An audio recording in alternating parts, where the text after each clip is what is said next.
a un callejón sin salida en el que pues el que era el gerente en aquel entonces dijo que dimitía porque no había manera de hacer nada, que todas las propuestas se perdían, de que, yo qué sé, pues en la comisión de marketing a lo mejor venía alguien que era un experto en marketing y decía, ¿por qué no hacemos esto? Y a lo mejor una persona sin conocimientos tumbaba la propuesta porque se oponía a ella, pasaba mucho ese tipo de cosas.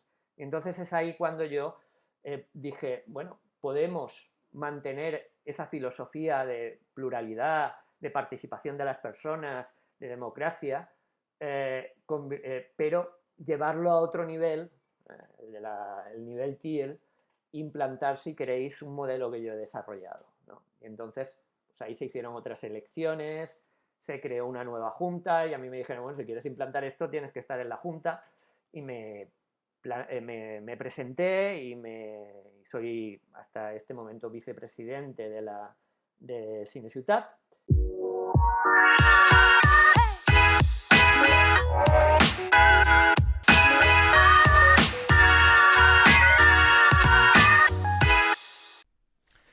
Antes de iniciar, te invito a que te suscribas al newsletter de cada semana, donde encontrarás artículos y tips relacionados a la autogestión, incluyendo mi reflexión de la semana. Mi invitado en este conversar es Marco Antonio Robledo.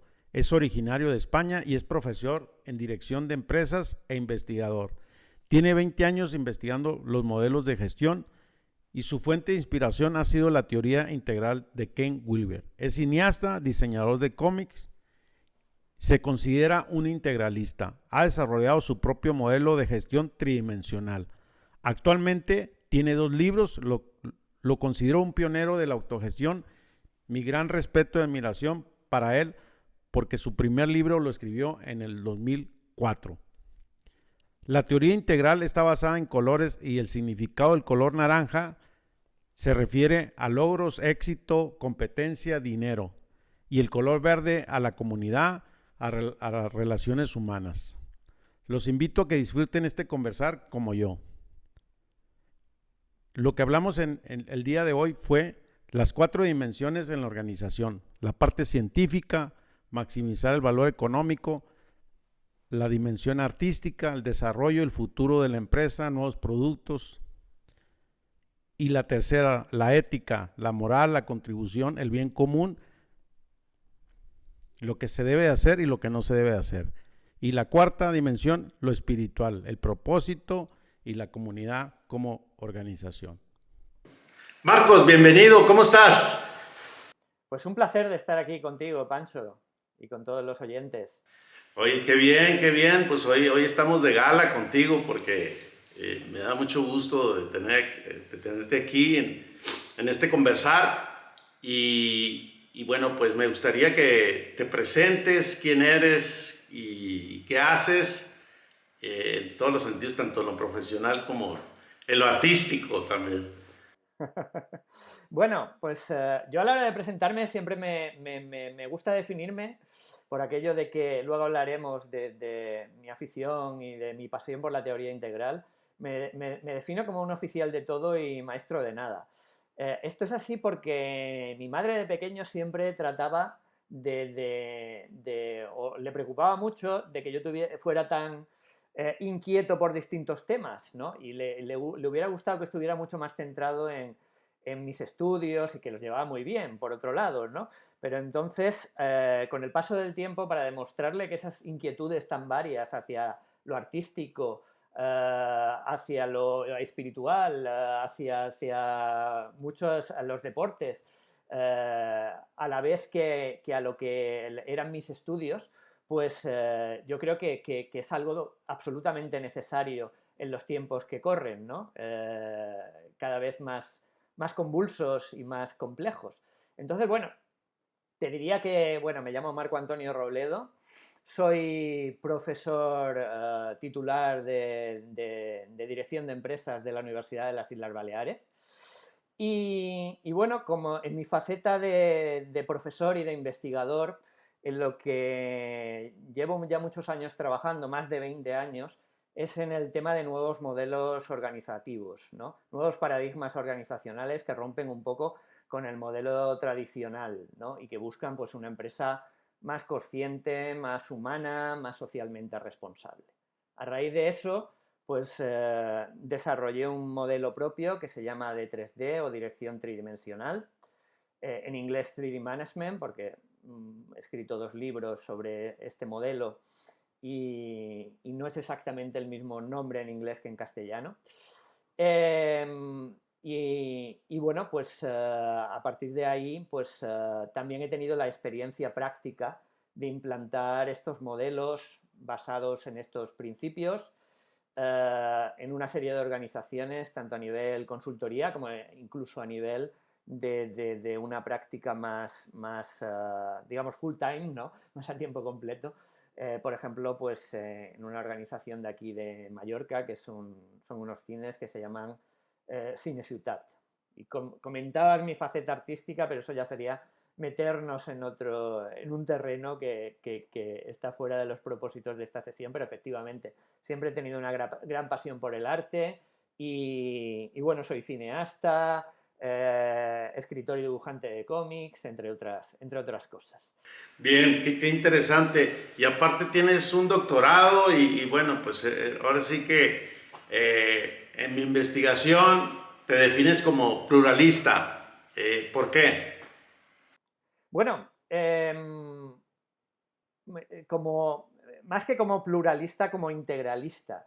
Es decir, yo soy un gran seguidor de la teoría integral de Ken Wilber y un gran practicante también diría yo, ¿no? Porque aparte de una teoría tiene una parte práctica muy importante. Para aquellos que no lo conozcan, Ken Wilber es un pensador, es un filósofo americano, probablemente el más importante de los filósofos contemporáneos, aunque yo ahí estoy un poquito sesgado.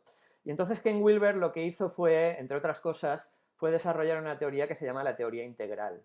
La teoría integral lo que hace es tratar de ayudarnos a ver las cosas desde el mayor número de perspectivas posibles. Es decir, porque muchas veces los árboles no nos dejan ver el bosque, ¿no? Y estamos centrados en nuestro arbolito y nos olvidamos de que ese árbol forma parte de un bosque muy grande y con su propia problemática. Entonces, esa teoría integral trata de analizar la realidad, los problemas que nos acucian en nuestra sociedad desde el mayor número de perspectivas posibles para tener esa visión lo más holística posible y lo menos condicionada por un punto de vista determinado.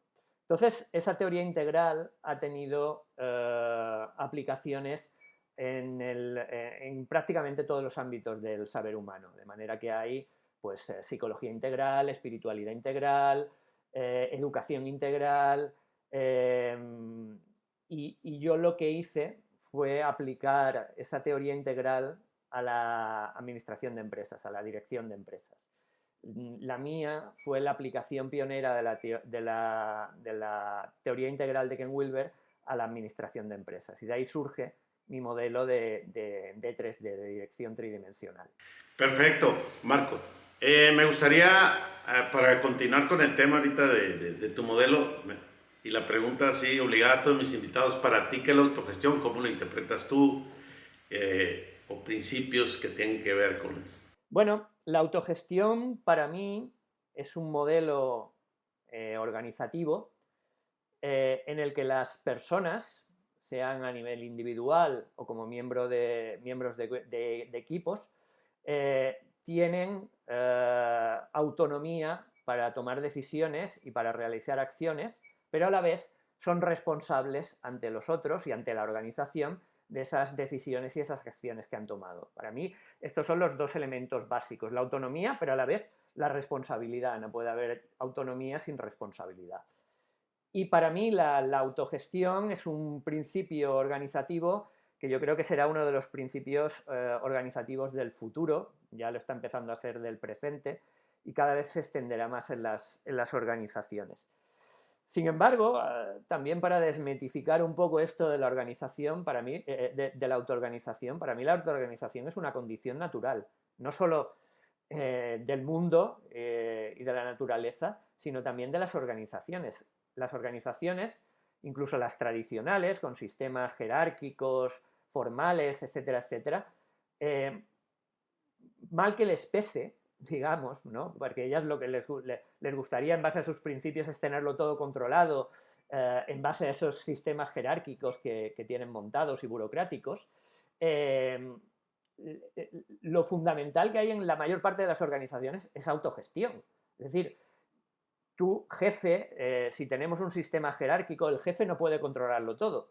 Entonces, en la mayor parte de las decisiones, evidentemente las importantes no, pero la mayor parte de las decisiones que tomamos dentro de organizaciones jerarquizadas son autogestionadas. Es decir, yo decido si ahora pues voy a hacer este trabajo o voy a hacer este otro, salvo que el jefe me haya dicho haz esto, entonces haré eso. Pero dentro de las cosas que tengo que hacer, yo decido, pues ahora voy a hacer esto, ahora voy a contestar este correo electrónico, ahora voy a reunirme contigo, ahora nos vamos a comer juntos y hablamos del trabajo. Es decir, básicamente nos estamos autogestionando. Cuando hablamos de organizaciones autogestionadas, ahí sí que ya estamos hablando de organizaciones en las que se les da la máxima libertad posible a las personas para autogestionarse. Fíjate que acabas de Esa sería comentar, la gran diferencia. que acabas de comentar algo muy interesante y que yo no lo había visto de esa manera que tú lo estás planteando, que es que en sí las empresas tradicionales, convencionales, son autogestionadas. Sí, efectivamente, tú decides cuando verificas el correo, cuando le mandas un correo, tú decides qué vas a poner en el correo, tú decides si asistes a una reunión o no, si vas Si a... no, sería imposible. Si no, sería imposible trabajar. No podemos estar pidiendo permiso todo el rato al jefe. Y de esa manera es tan sencillo y práctico, y creo que me acabas de dar con una luz muy interesante, porque creo yo que facilita mucho las cosas a esta antesala de la autogestión, porque todo el mundo se asusta y todo el mundo entra en caos, ¿verdad? No, eso es imposible. Y creo que desde esta mirada, la que tú comentas, es muy, muy interesante, y creo que es brillante tu comentario, y lo valoro mucho. Entonces, Marc, entonces en esta parte tienes dos libros. Me gustaría aterrizar cuál es la diferencia de tus dos libros. ¿En qué año? Hiciste uno en el 2004 y luego haces otro que me perdí la fecha del otro, que es el más reciente, y me gustaría que nos expliques brevemente cuál es la diferencia de los dos libros, ¿verdad? Pues la diferencia, bueno, básicamente yo hablaría de dos diferencias fundamentales, luego hay muchas más. Las dos diferencias fundamentales son la primera, el tiempo, y la segunda, el idioma. El tiempo es que el primer libro que yo escribo, que es que escribo sobre estos temas, tengo otro libro de temas de marketing, y otros libros más académicos y tal, es este, que se llama D3D, un enfoque integral de la dirección de empresas. Este libro lo escribo en 2004. Entonces, este libro lo escribo como resultado de mi insatisfacción con el modelo tradicional de dirección de empresas. Y lo escribo a raíz de mi descubrimiento y mi epifanía con la teoría integral. Yo me convierto en un absoluto apasionado de la teoría integral y veo la posibilidad de aplicar esa teoría integral al mundo de la administración de empresas y de la gran aportación que puede tener esa teoría integral para la gestión de las empresas, ya que yo ya estaba en esa búsqueda de nuevos paradigmas organizativos que rompieran con el modelo tradicional, cuyos valores, o algunos de sus valores, no coincidían con los míos. Entonces yo decido crear mi propio modelo de organización de empresas a partir del descubrimiento de la teoría integral. Entonces yo hago esa aplicación, y esa aplicación pues es, en este libro, en este primer libro, pues es muy teórica, ¿no? Es, digamos, mi modelo ideal de cómo deberían gestionarse las empresas, inspirada por la teoría integral e inspirada también por determinados casos de organizaciones que yo estoy descubriendo que están haciendo las cosas de manera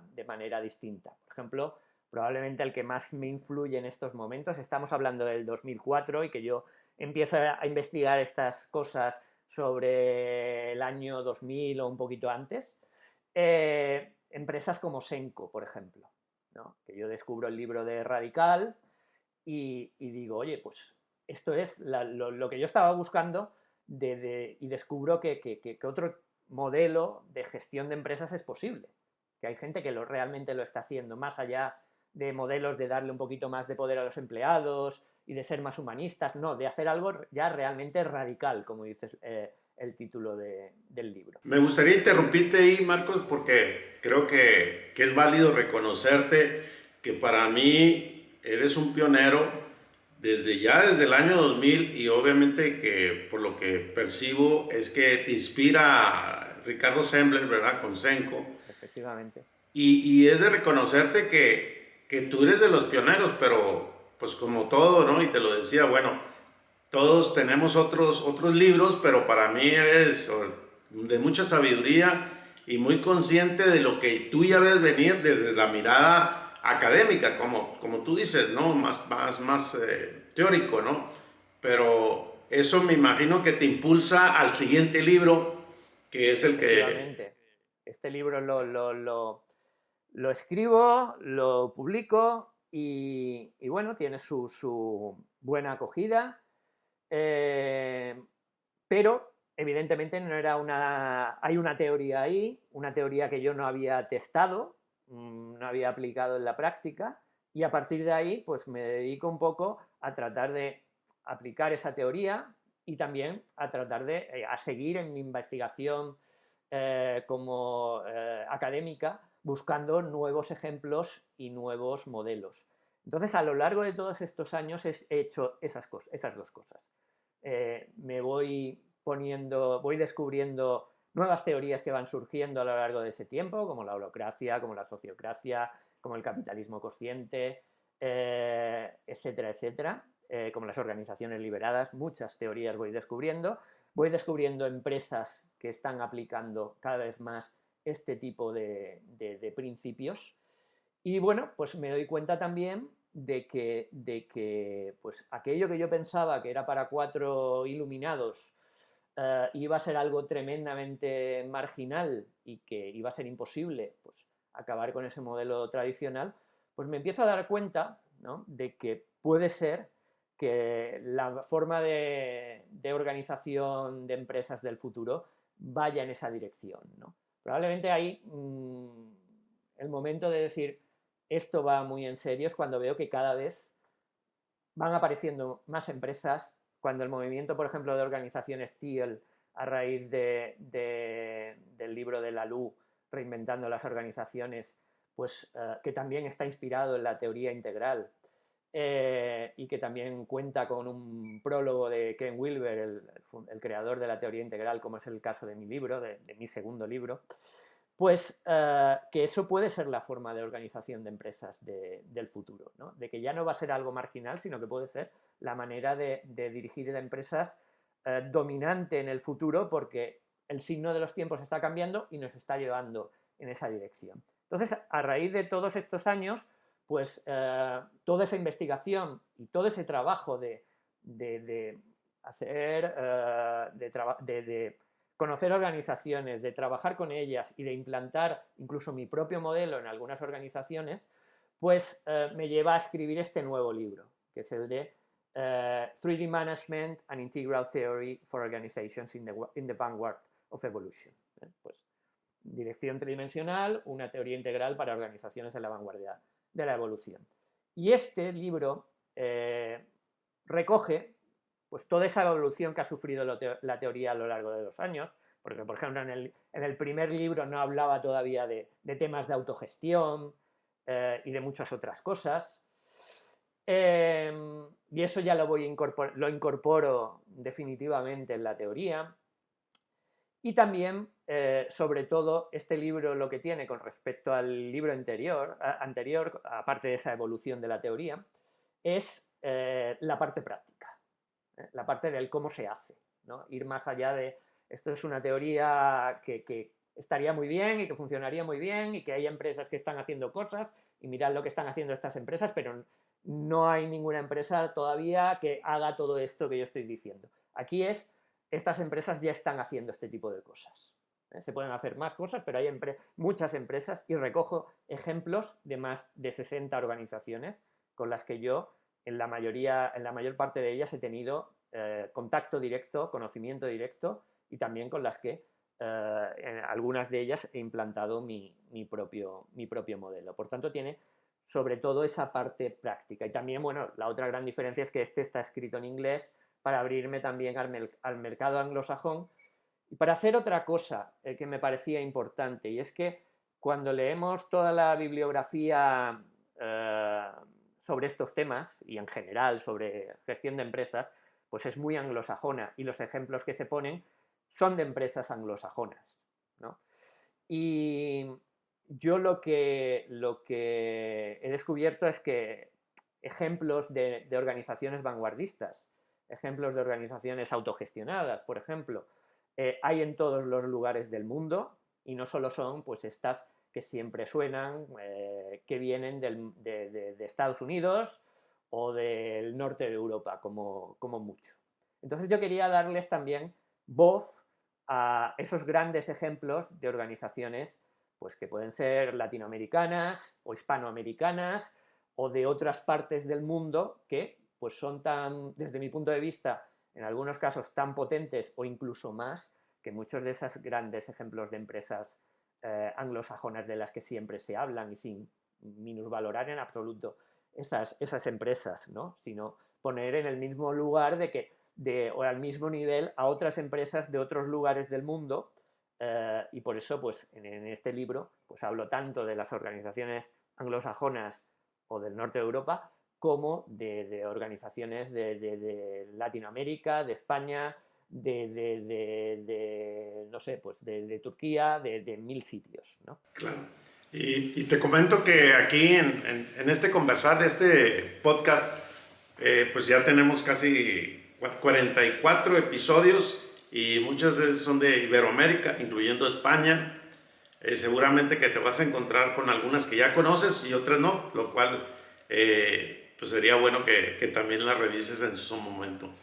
Por supuesto, y enhorabuena por la labor que estás haciendo de difundir estas prácticas a través de esta serie de podcasts, que es Sí, maravillosa. claro, claro. Mira, hablemos de las dimensiones y los principios. ¿Qué dimensiones tiene entonces el último libro? Eh, y cuáles son los principios de lo que tú basas ya tu modelo? Vale, bueno, pues yo lo que hago es, partiendo de esta teoría integral, analizar pues, cuáles son las dimensiones fundamentales de la gestión de las empresas. Y de ese análisis integral, porque la teoría integral te provee de herramientas para realizar este análisis, digamos, multidimensional, me doy cuenta de una cosa, que el modelo tradicional de dirección de empresas es absolutamente monodimensional. Es decir, lo primero que te cuentan cuando tú vas, yo he estudiado dirección de empresas, y el día 1 de clase lo primero que te cuentan es el objetivo de las empresas es la maximización del beneficio.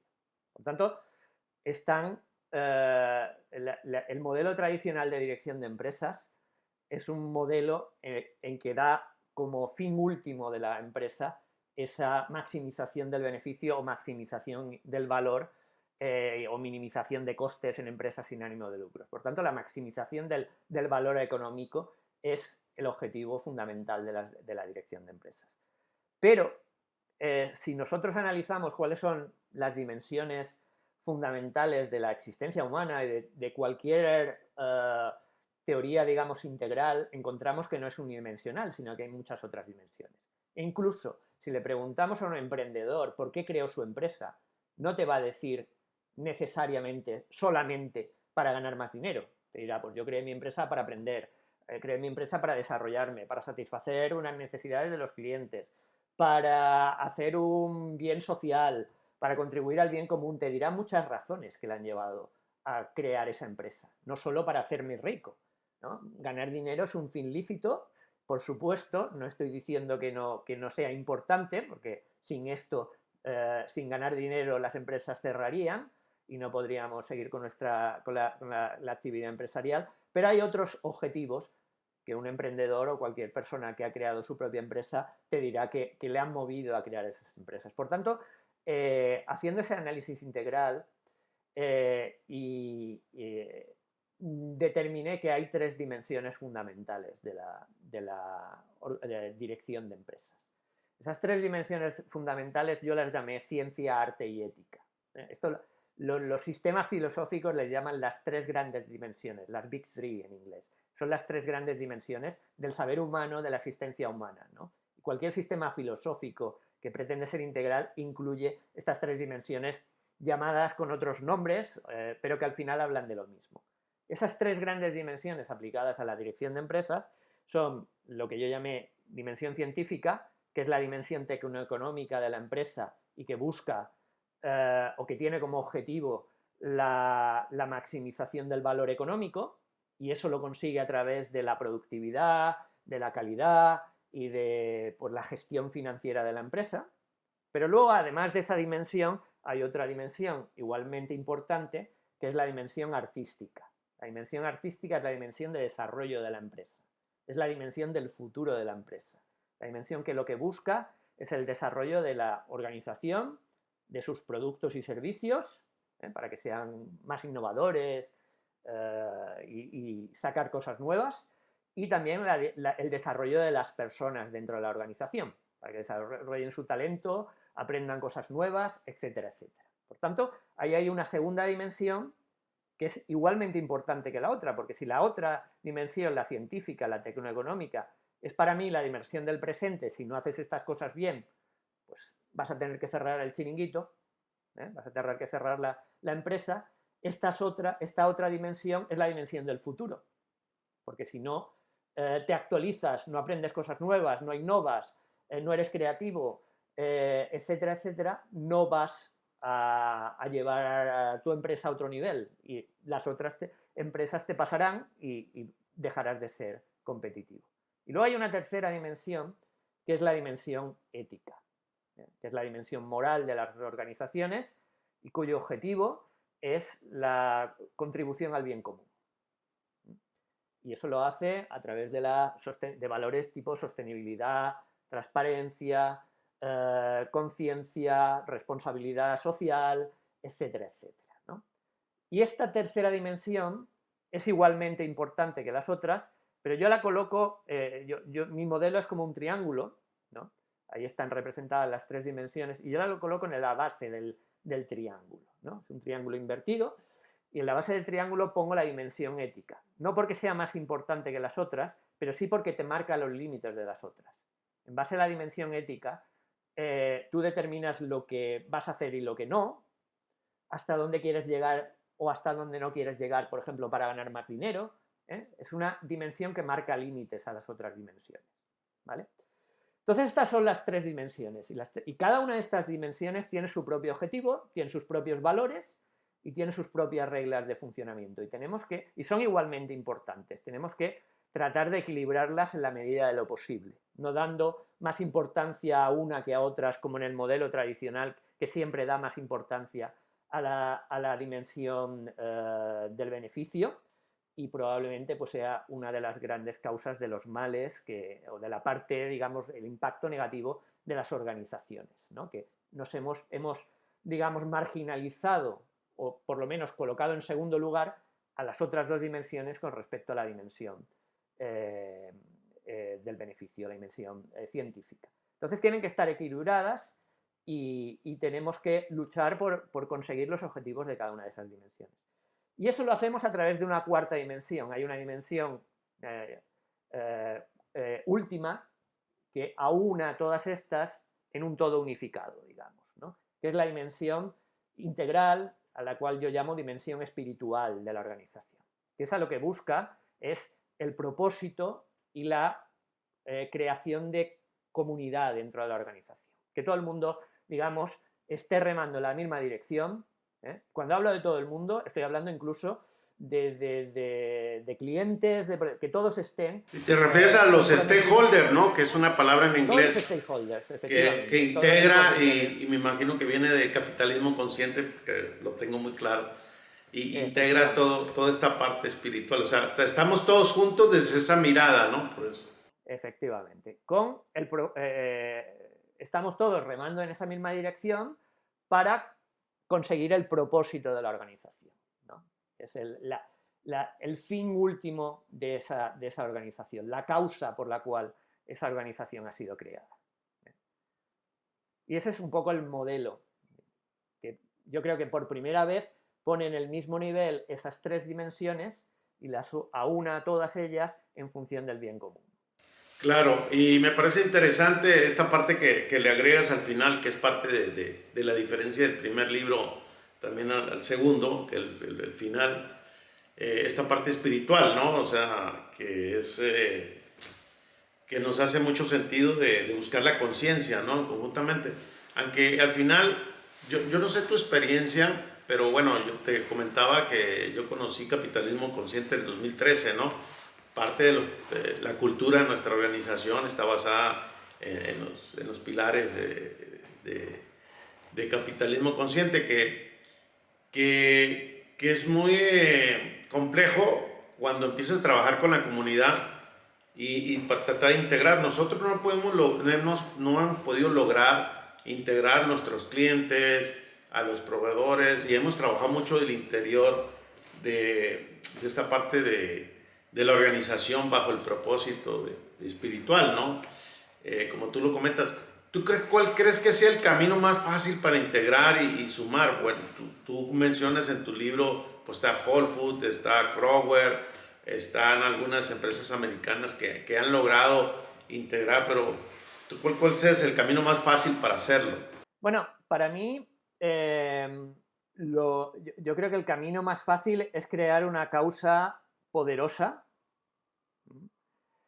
para que todo el mundo, hablando de los trabajadores, se levante por la mañana con ganas de contribuir a ese fin común que se ha creado para la organización. Es decir, que vaya a trabajar no para ganar el dinero a fin de mes, no para hacer las tareas que tengo hoy en mi agenda que debería cumplir, sino para contribuir a ese fin común, que tenga siempre ese propósito último, ese propósito final de la empresa en mente.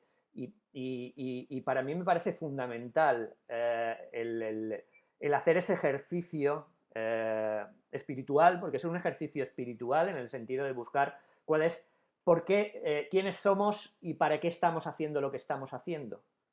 ¿Por qué existimos? ¿Qué pasaría en el caso de una organización existente? ¿Qué vacío crearíamos si nuestra organización desapareciera? Ese es el propósito de la organización. Es lo que te hace determinar cuál es el propósito de mi organización, ¿no? Entonces, el compartir con ese propósito es lo más poderoso que hay. El que la gente pues, se vaya uniendo a esa causa y esté dispuesto a seguir. Si tú vas con la bandera, ¿no? Es la diferencia entre el líder y el gestor, ¿no? Si eres un líder, tú vas con la bandera y los otros te siguen, ¿no? Porque se sienten representados por esa bandera, ¿no? No necesitas ir detrás de ellos como un pastor ovejero, con el perrito a ver quién se desvía del ganado o con la vara dándoles para que se metan sino que tú vas delante. Y eso es el propósito, ¿no? Es esa bandera que hace que los demás digan, me vale la pena seguir esto. Una de las organizaciones en las que yo he implantado mi modelo se llama Cineciutat, son unos cines de aquí de Mallorca, y entonces esos cines tienen una historia muy bonita porque era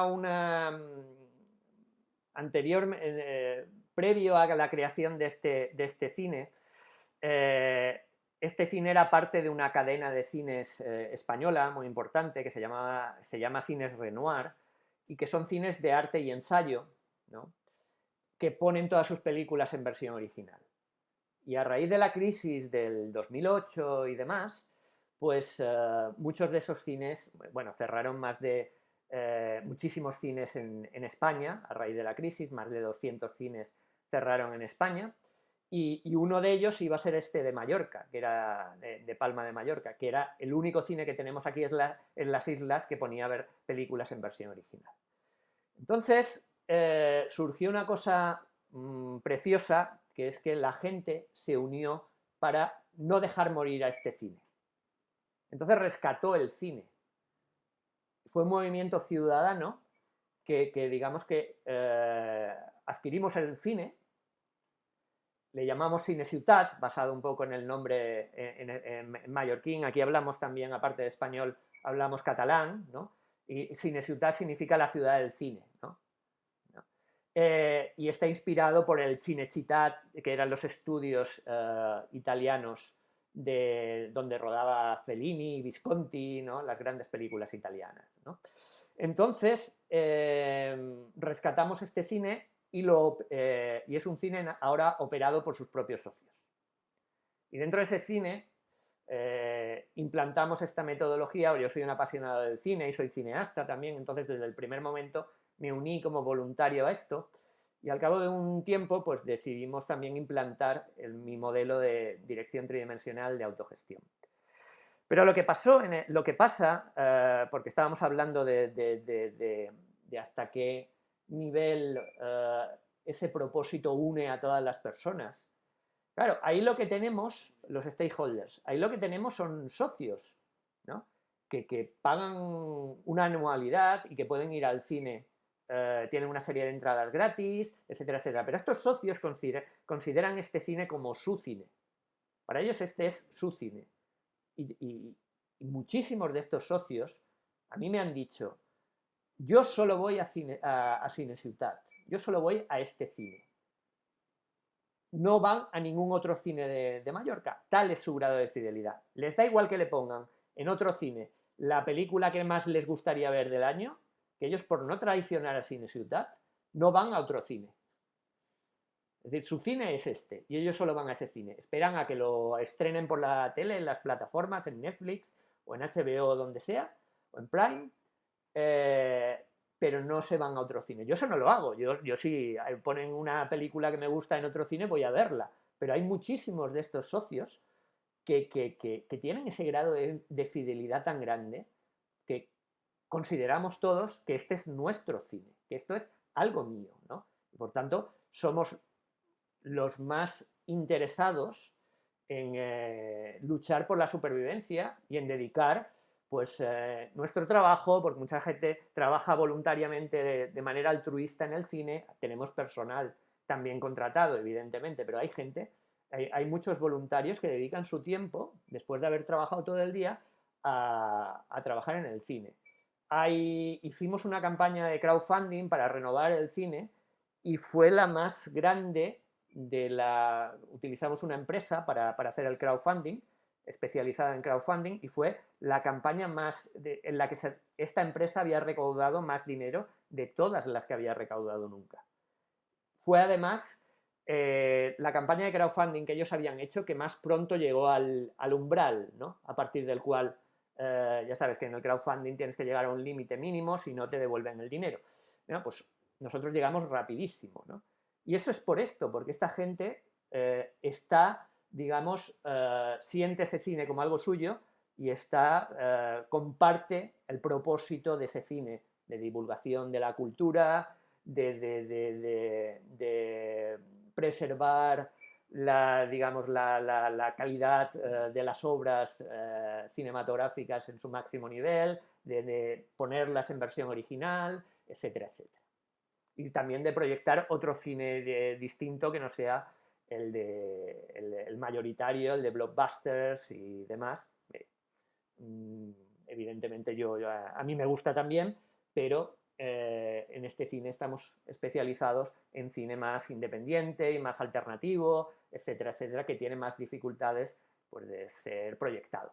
Bien, Marco, todo el mundo quien escuchará este episodio pensará que eres un académico y un escritor de libros, pero a mí me encanta tu experiencia que estás implementando, estás haciendo en el modelo del cine, y me gustaría conocer tu caso ya práctico, ya fuera como escritor, más bien tu experiencia. ¿Cómo fue que lo lograste? ¿En qué año iniciaste el movimiento? ¿Cuáles fueron tus dificultades? Porque, como yo te comentaba en esto, cuando uno implementa, pues hay sus dificultades con las personas, viene la parte oscura. Es decir, me gustaría que nos cuentes tu experiencia viva. Dices, güey, aparte de que yo creo en esto desde hace muchos años y que estoy enfocado, pues esto ha sido mi experiencia, ¿no? Y eso es lo que yo he vivido, o sea, de manera transparente, ¿no? Porque siempre lo que yo comento es que Fer y la Luz siempre habla pues de su libro, pero no habla de la dificultad y cómo lo logramos, ¿no? Acá hablamos de las dimensiones, está bien, pero ¿cómo es que sí, ya hablaste de la parte espiritual, de la dimensión y el propósito? ¿Cómo lo hiciste? Pero en sí, ¿cómo iniciaste el proyecto? ¿Cómo le dijiste a la comunidad, oye, les traigo este proyecto? ¿Qué dijeron a ellos? ¿Cómo votaron? ¿O fue por consentimiento? ¿Qué sucedió? Bueno, surgió de la necesidad y de la crisis, ¿no?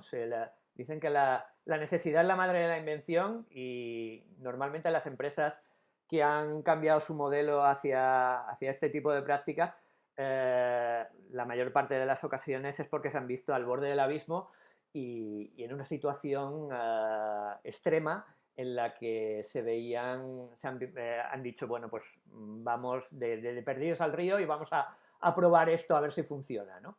Entonces, en este caso fue algo parecido. Te tengo que contar un poco que, como he comentado, esta organización pues surge de las cenizas de un cine que quebró. Entonces lo rescatamos los ciudadanos, creamos este modelo de socios, como he comentado, y se crea desde unos ideales muy salidos pues, de aquella época, del 2008, del 2010, del 15M aquí en España, que teníamos, y es un movimiento muy idealista de todo es posible, vamos a rescatar este cine y tal. Y entonces se crea desde una filosofía muy verde, de acuerdo con el modelo de dinámica espiral, ¿no? Y se crea una organización pues muy bonita, basada en la confianza en las personas, basada en que dar mucha libertad a las personas. Sí que había una estructura de gestión, sí que había unos gerentes, había unas personas que gestionaban el cine, pero digamos que todo se hacía de una manera muy asamblearia, ¿no? Todas las decisiones lo tomaban los socios, se crearon lo que eran comisiones que iban gestionando, fundamentalmente operadas por voluntarios y también por trabajadores, que trataban de gestionar ese cine y todo, la programación, los eventos que se hacían en el cine, todo, en base a buscar el consenso. Y ahí es donde llegamos un poco a los problemas de toda organización verde, ¿no?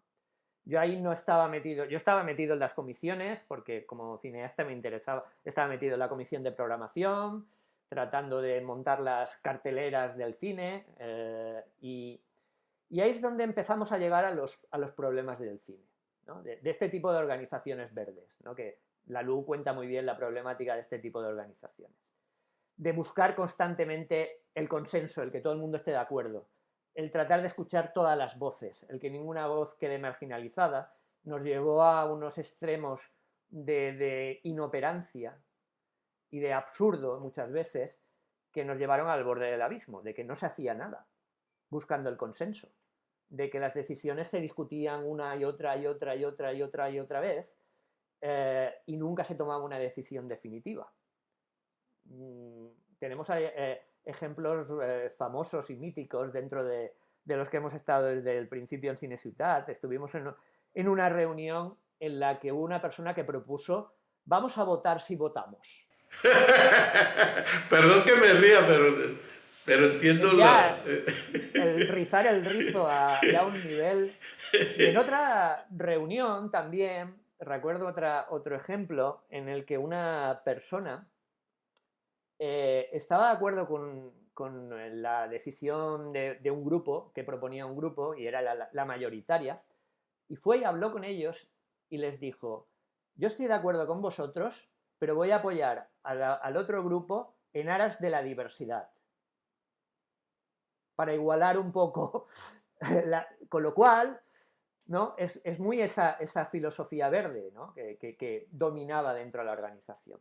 Y eso llevó pues, a un callejón sin salida en el que pues, el que era el gerente en aquel entonces dijo que dimitía porque no había manera de hacer nada, que todas las propuestas se perdían, de que, yo qué sé, pues en la comisión de marketing a lo mejor venía alguien que era un experto en marketing y decía, ¿por qué no hacemos esto? Y a lo mejor una persona sin conocimientos tumbaba la propuesta porque se oponía a ella, pasaba mucho ese tipo de cosas. Y entonces es ahí cuando yo dije, bueno, podemos mantener esa filosofía de pluralidad, de participación de las personas, de democracia, pero llevarlo a otro nivel, el nivel TIEL, implantar, si queréis, un modelo que yo he desarrollado, ¿no? Y entonces, pues ahí se hicieron otras elecciones, se creó una nueva junta y a mí me dijeron, bueno, si quieres implantar esto tienes que estar en la junta y me presenté y soy hasta este momento vicepresidente de Cineciutat y implantamos el modelo de dirección tridimensional basado en los principios de las organizaciones TIEL, con mecanismos de toma de decisiones basadas en el consentimiento y en el consenso, etcétera, etcétera, ¿no? Y ahí, bueno, pues implanté mi modelo, porque otro de los problemas que también existían en aquel entonces era la falta, en algunos casos, sobre todo en las comisiones, que ahora son círculos, en la que había muchos voluntarios, la falta de compromiso, ¿no? Como soy voluntario, bueno, yo hago esto por amor al arte, lo hago en mi tiempo libre, con lo cual, si no tengo tiempo, pues yo me he comprometido a hacer esto, pero no lo puedo hacer, ¿no? Entonces había mucho el que te dejaban en la estacada algunos socios. Eran una minoría, pero ocurría ese tipo de cosas, ¿no?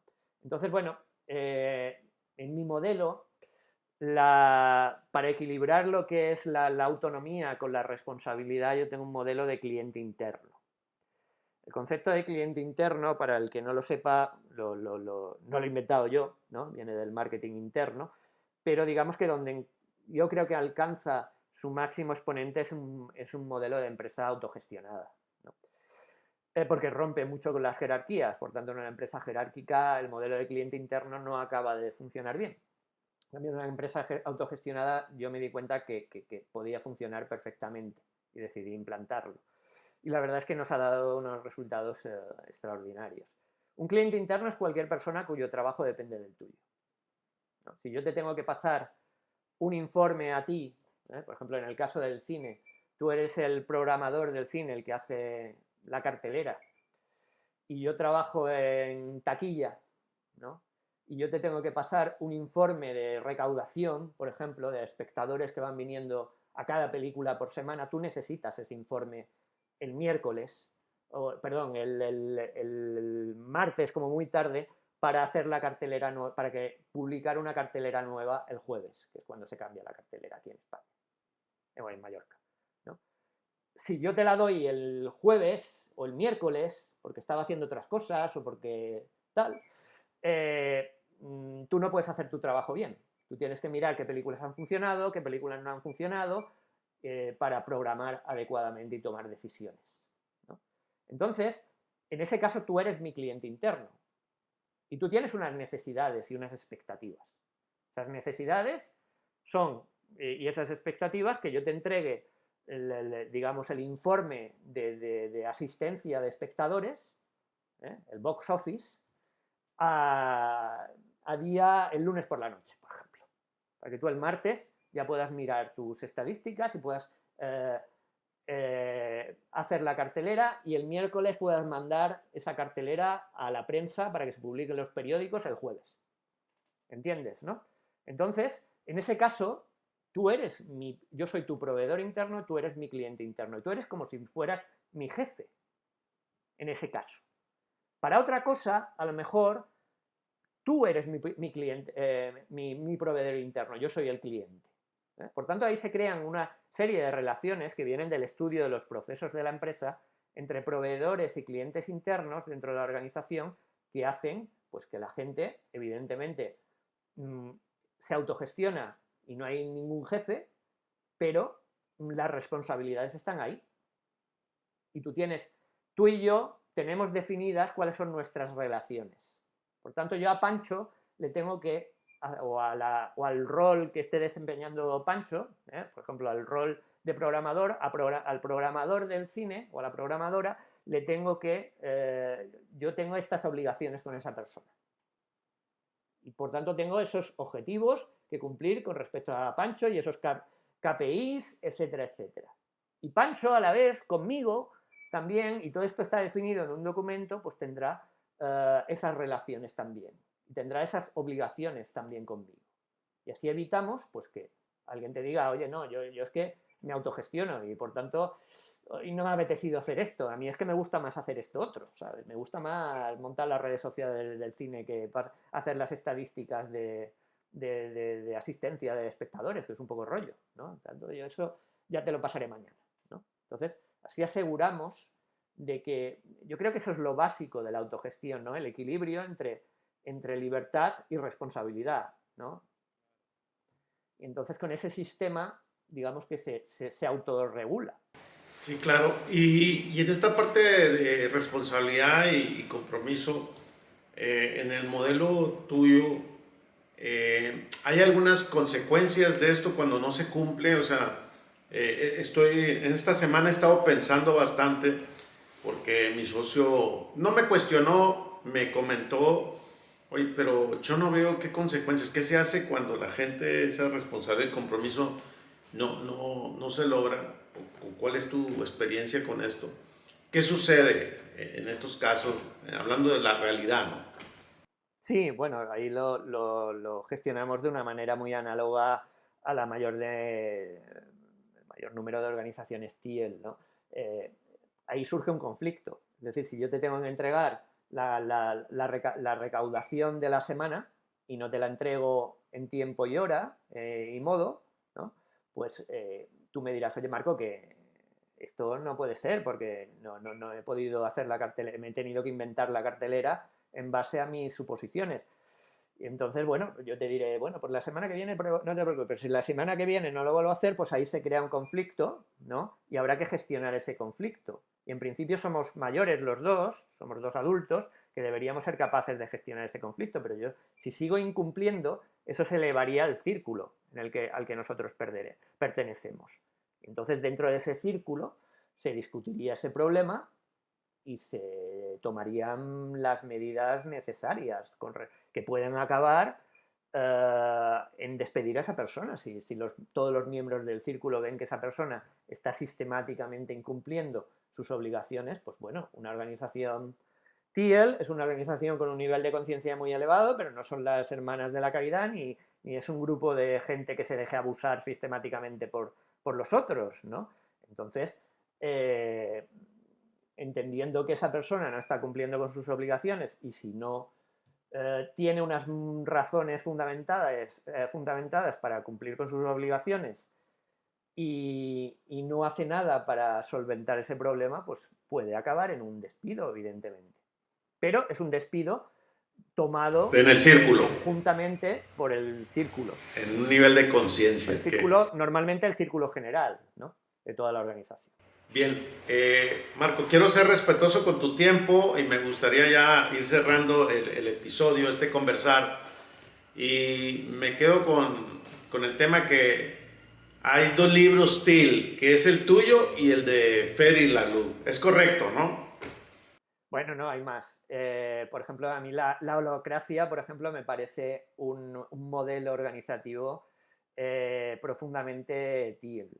Hay que tener en cuenta que se inspiraron en el modelo de holones de Wilber también, ¿no?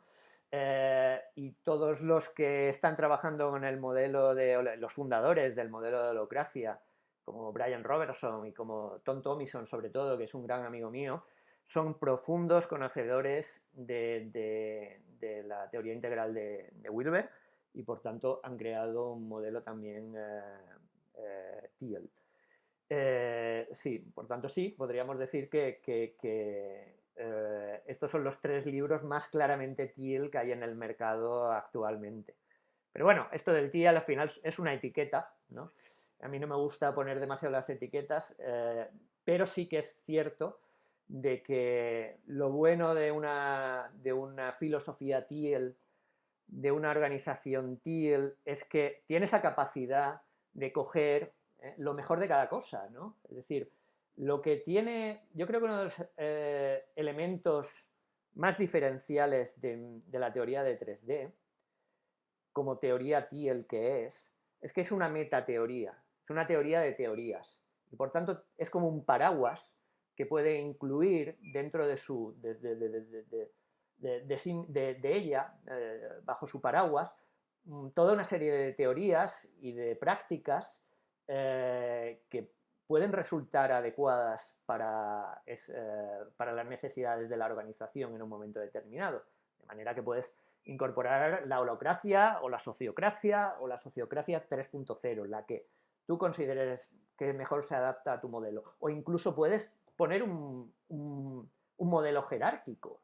Es decir, la D3D dice, o yo digo, que para mí el modelo más adecuado para la mayor parte de las organizaciones sería un modelo de autogestión. Pero si tu organización no cumple con esas condiciones, piensa una organización en que el centro de gravedad es el rojo, es imposible poner Claro, un imposible. sistema de autogestión. Es imposible, yo lo digo así radicalmente, es imposible. Con gente de nivel ámbar o naranja o verde, ya es otra cosa, ¿no? Con ámbar sería más complicado, pero yo lo veo todavía posible. Pero con el rojo es absolutamente imposible. Por tanto, necesitas un sistema jerárquico y puedes seguir siendo TIEL, ¿no? Entonces, yo ahí rompo un poco los principios de la luz. Yo creo que los principios de la Ahí luz... haces un híbrido, ¿no? Tu interpretación es un híbrido, ¿no? Te adaptas y adoptas. Yo creo que de lo que se trata es de tener esa capacidad para utilizar las mejores herramientas disponibles conforme a tus necesidades, ¿no? Y entonces, mi modelo te permite eso, ¿no? Y yo creo que también ahí hay un cierto malentendimiento de lo que la LU quiso decir, desde mi punto de vista, de cuáles son las condiciones de una organización, los principios que tiene que seguir una organización TIEL. Él habló como uno de los principios la autogestión, pero él lo que hizo fue estudiar una serie de organizaciones que él descubrió que seguían principios de autogestión y otros principios, y le llamó organizaciones TIEL. Pero pueden ser otras organizaciones llamarse TIEL sin necesidad de seguir principios de autogestión. Todas las que él investigó seguían esos principios de autogestión y la mayor parte de organizaciones TIEL, desde mi punto de vista, tienen que ir a principios de autogestión, pero también puede haber la excepción que confirma la regla. Y tú ser TIEL sin necesidad de tener un sistema autogestionado porque digamos que las condiciones en las que se encuentran tus trabajadores y la situación en la que se encuentra tu organización no te permite, digamos, implantar ese modelo, ¿no?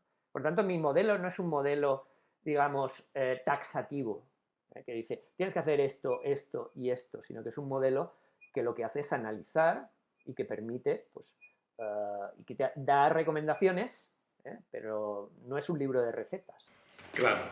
Bien, Marcos, ¿qué le recomendarías o sugerencias harías a nuestra audiencia para que lleven a cabo pues modelos o prácticas, como tú dices, que quieren introducir o que ya están y que de repente se desespera la gente porque acá se ocupa paciencia y tú lo sabes? ¿Cuáles serían tus sugerencias? Bueno, mis sugerencias. Lo primero, esto no es fácil, ¿no? Es decir, te estás adentrando en terreno desconocido.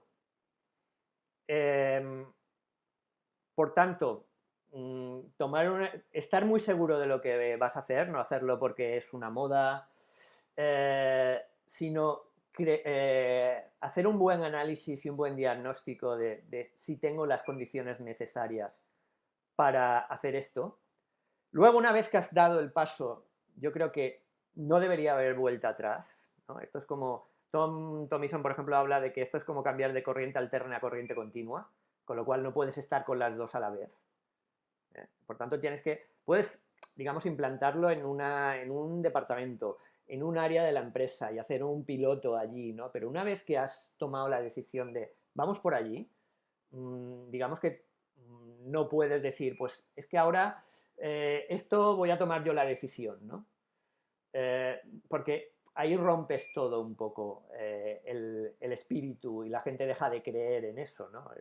Cuando le conviene hacemos autogestión y cuando no le conviene él es el jefe y toma las decisiones, no, las cosas no funcionan así. Por tanto, tiene que ser una decisión ya muy definitiva de que quieres hacer lo que quieres hacer. Y luego, digamos que inspirarte en otros modelos y en otras prácticas, adaptarlos a tus necesidades, pero no tratar de reinventar la rueda, ¿no? Digamos que creo que ya hay muchos ejemplos y hay muchas teorías ahí que te pueden guiar en la dirección adecuada, y de lo que se trata es de que tú cojas esas teorías y las adaptes a tus necesidades, ¿no? Entonces yo creo que eso es importante. Y yo creo que también uno de los errores más importantes con respecto a la autogestión es que muchas veces tratamos de que el implantar la autogestión se autogestione, ¿no? Decimos, ahora estamos autogestionados, pues bueno, se va a autogestionar el proceso, ¿no? El proceso no se puede autogestionar, hay que estar ahí. Hay que estar ahí porque es un cambio cultural muy importante y hay que crear los mecanismos para que la gente, pues por ejemplo, tome estas iniciativas, ¿no? Es decir, una de las cosas en mi experiencia que más cuesta es que determinadas personas realmente alcancen su máximo potencial en cuanto a decir, pues, voy a tomar decisiones. Están la gente tan acostumbrada a vivir en un modelo paternalista y a trabajar en un modelo paternalista que les dice en todo caso qué hacer y cómo hacerlo y cuándo hacerlo, que cuando se encuentran en un modelo de autogestión a lo mejor les cuesta dar esos pasos necesarios. Entonces hay que estar muy ahí de apoyo y haciéndoles que se lo crean, e impulsándoles y apoyándoles, etcétera, etcétera. Por tanto, hay que crear una infraestructura de apoyo, hay que crear formación, hay que crear un sistema de implantación, ¿no? Porque si no, la cosa se va a deshacer como el azucarillo. Claro. Marco, te agradezco mucho todo tu espacio, tu tiempo de compartir tu historia y pues bien, aquí vamos a estar. Te mando un fuerte abrazo. Estoy muy agradecido por este compartir tuyo. Muy bien, muchísimas gracias también por la oportunidad de haber participado en tu podcast y un placer haber estado aquí, a vuestra disposición. Saludos. Bye. Gracias.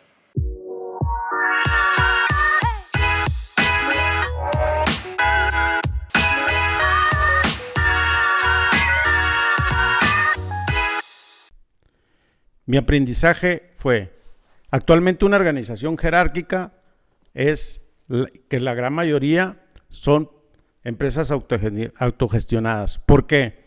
Porque el jefe no tiene control de todo, excepto cuando le ordena una tarea al colaborador. Así que la empresa siempre es autogestionada desde este punto de vista, porque el colaborador hace y decide lo que él considera. Por ejemplo, mandar un correo, a qué hora lo envíe, es decisión de la persona y el jefe no tiene control sobre esto. Cada día más personas escuchan este podcast gracias a tus calificaciones de 5 estrellas en Apple y Spotify. Te invito a que nos sigas calificando. Lo que me ha sorprendido de nuestra audiencia en nuestro canal de YouTube, que cada día más y se incrementa también. Te recomiendo que te suscribas a nuestro canal.